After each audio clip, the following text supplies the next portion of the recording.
Ramsey, what do you want to talk about today? Well, let's use McGraw-Millhaven as an example. Oh, boy. Look, we can all admit you're at least a minor celebrity.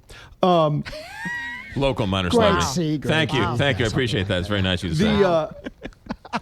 So you've been taking nude photos of yourself. We all know that. I have not been taking nude photos of myself. Well, that's what you claim. I'm going to check the cloud out, though. However, I have said this the other day that women send me nude photos of themselves all the time. You don't even have to hack for it. Yes. I would say at least 10 to 15 women have sent me nude photos of themselves. Yes.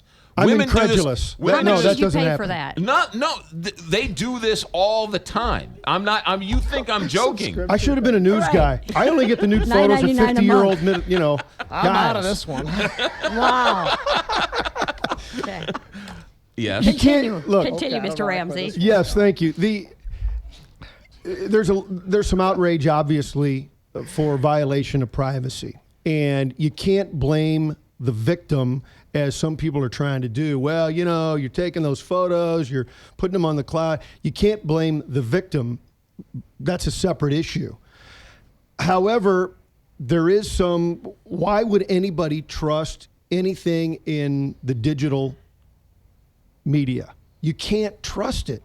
No matter what you do, you cannot trust it. And anybody who, I'm going to back up on the cloud. And what was the movie that was just out? Nobody understands the cloud, and they don't. Right. And That was about a sex video that was made public. Yeah. And you know what? I think it was called Sex Tape, actually. Was His it? name, Lou. Yeah. And it's true. And I know that Apple's trying to say, no, it's not our fault. It's not our fault. User error. User error. Yeah, the error is that you use their product at all. But the truth is, we use the internet. I mean, we pay our mortgage online. We do everything online. Right. We buy and sell homes online. So I think this is an area, where the law just really hasn't caught up with technology. 'Cause you look at the parallels. So if you think of the cloud as supposed to be a secure storage device, so it's probably no different when you took old pictures.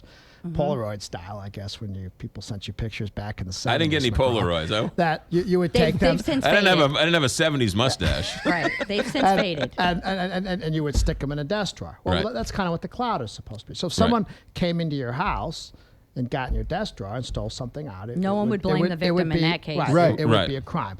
Likewise with regard to people, and we've been trying to run some bills over the past couple of years on like this revenge porn situation. It's no different. Hey, if I took someone's photo, if it was a print publication, they would require the consent of the person in the photograph to print it in a magazine. Right. Before they just went out and printed something like that. It should be no different for websites that publish photographs of other people. Where's the consent of the photo of the person being published? But who do you blame? Because this is the thing. If you start saying, okay, we're going to make Google liable because to deal with this. But there are laws to deal with this. They just haven't been modernized. Google or those companies are the modern day publisher.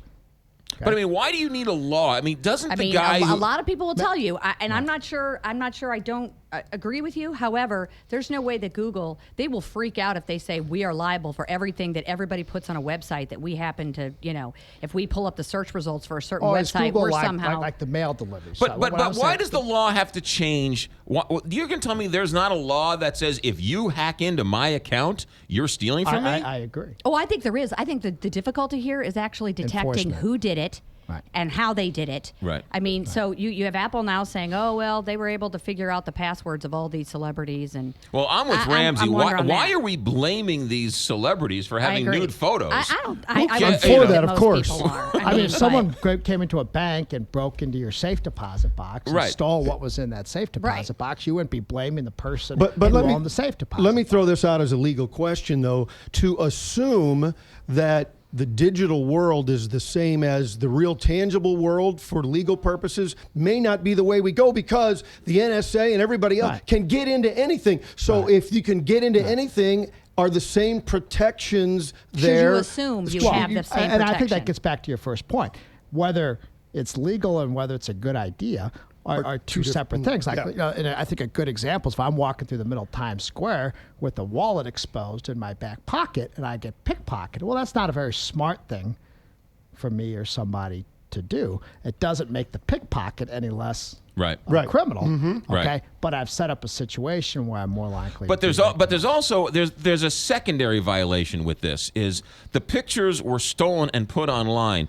But then if your wallet's stolen, I'm not buying cigarettes with the money from the wallet somebody stole from you. But there are people who are going online and looking at these photos, right? So I didn't steal the photos, but I'm getting the benefits of Right. your theft. Right. So there's a secondary violation. that's the- somebody's making money. Well, but the on point publishing is, the photographs. but the That's what point is happens. though, Absolutely. but the The point is though, websites. what about the people who are going to see these stolen photos?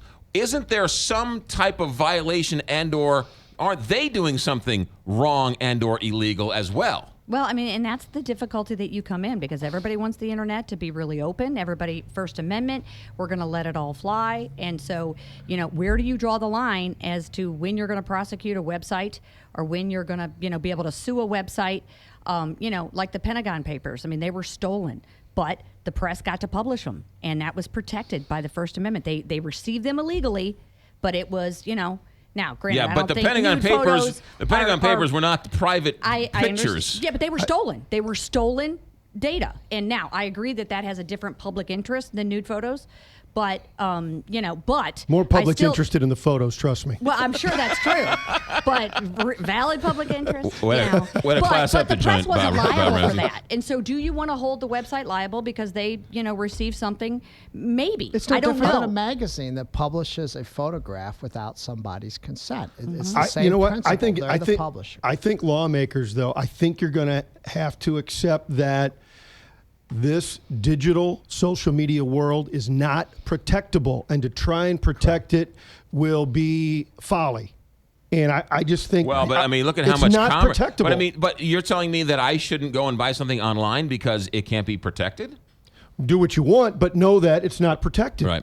Well, It's hard. But, I mean, but the McGraw, enforcement's the look, hard part here. people used to steal, the imprints of your right, your credit credit card. Oh, yeah, cards get 'em at out of the garbage, stores. I yeah. mean, look, Right. there's always going to be crime when you're dealing with money and Information. transactions and information. People used to go in people's trash can and steal stuff out Right. of trash cans. So that's always going to be there. It's just, the internet allows for a world that a lot of people don't understand how to protect themselves, and a world that a lot of businesses don't really understand how to protect that information. On a side note, also with technology, I would like to say this. So St. Charles came out and they want to ban texting for everybody, right? In St. Charles City. St. Charles City, right. But that's only the roads that St. Charles City controls, right? So the And highways. good luck people knowing what those are. Right. So you're That's able hard. to text if you're over 18 on some roads, but not on other On a roads. state highway Right. that's in St. Charles City. Right. But I Here's would- my question. Am I allowed to look at my Google Maps to see whether or not I'm on a road that I can text or not? while Cop pulls driving. you over, and if a cop pulls you over, can you say, "No, I was looking at my map. I wasn't." Yeah, I texting." was just seeing if I was complying or not. I didn't know where I Another was. law that seems like a good idea, but is it enforceable? Well, I would like to change the law.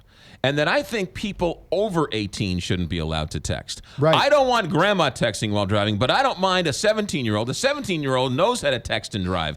A 35-year-old doesn't know how to text and How about drive. anybody that has to text with their forefinger? wow. That's probably shouldn't be. Where's the driving. smiley face Welcome button? to Jurassic Park. The board meeting continues on the Big 550.